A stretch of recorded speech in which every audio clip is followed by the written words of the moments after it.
இப்போ ஒரு சிம்பிளான நெயில் ஆர்ட் டிசைன் எப்படி பண்ணலாம் அப்படிங்கிறத பார்ப்போம். அதுக்கு வந்து ஃபஸ்ட்டு இப்படி ஒரு 3 கலர் ஏதாவது ஒரு 3 கலர் எடுத்து வச்சுக்கோங்க.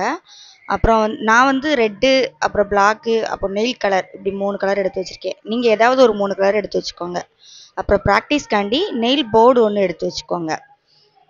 அப்புறம் 2 ப்ரெஷ்ஷு வந்து நல்ல குவாலிட்டியான ப்ரெஷ் எடுத்து வச்சுக்கோங்க. அதோடைய ஷார்ப்னஸ் வந்து கொஞ்சம் நல்லா இருக்கணும். அப்போ தான் நம்ம வரைகிற படம் வந்து கொஞ்சம் நீட்டாக இருக்கும். நம்ம வரைகிறதுக்கு ஏற்ற மாதிரி நல்லா வரும். அப்புறம் ஏதாவது ஒரு சின்ன போர்டு மாதிரி எடுத்து வச்சுக்கிட்டு அது ஒரு கட்டை ஏதாவது ஒன்று எடுத்து வச்சுக்கோங்க. வச்சுட்டு நீங்கள் எந்த அளவு உங்களுக்கு தேவையோ அதில் கொஞ்சம் லைட்டாக வந்து நெயில் பாலிஷை லைட்டாக ஒரு டாட் மாதிரி வச்சுக்கோங்க. அப்புறம் வந்து இப்போ நம்ம வந்து நெயில் பண்ண ஆரம்பிச்சிருவோமா? அதுக்கு வந்து ஃபஸ்ட்டு ஏதாவது ஒரு கலர் உங்களுக்கு பிடிச்ச கலர் ஏதாவது போட்டுக்கோங்க. நான் வந்து நெயில் கலர் போட்டிருக்கேன். போட்டதுக்கப்புறம் ஃபஸ்ட்டு ஒரு கோட்டிங் கொடுத்ததுக்கப்புறம் அதை யூவியில் வைக்கக்கூடாது. யூவியில் வச்சிங்கன்னா டிசைன் வந்து மாறிடும். யூவியில் வைக்காமலே ஃபஸ்ட்டு ஒரு கோட்டிங் கொடுத்ததுக்கப்புறம் மேலேயே பிளாக் ஒரு கோடு மாதிரி கொடுத்துட்டு செகண்ட் ஒரு கோடு ரெட்டு கொடுத்துக்கோங்க.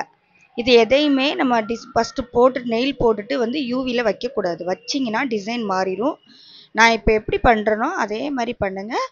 டிசைன் வந்து உங்களுக்கு கரெக்டாக வரும். இப்போ கலர் 2 கோடு கொடுத்ததுக்கப்புறம் ஒரு லீனான ஒரு ப்ரெஷ் எடுத்துக்கிட்டு நான் எப்படி அதை சேஃப் கொடுக்கணும் அதே சேஃபில் நீங்கள் கொடுத்தீங்கன்னா உங்களுக்கு அந்த டிசைன் வந்து பெர்ஃபெக்டாக வரும். அது மாதிரி நம்ம ஒரு கலர் கொடுத்துட்டு நெக்ஸ்ட் கலர் கொடுக்கும்போது வந்து நீங்கள் டிஷ்யூவில் வந்து தொடச்சிக்கோங்க. நீங்கள் அதை க்ளீன் பண்ணிவிட்டு நெக்ஸ்ட் கலர் கொடுத்தீங்கன்னா அது கொஞ்சம் பார்க்குறதுக்கு நல்லாயிருக்கும். ஏன்னா 2 கலருமே மிக்ஸ் ஆயிரும். இப்போ பாருங்கள் டிசைன் வந்து எவ்வளோ அழகாக வந்திருக்கு பார்த்தீங்களா?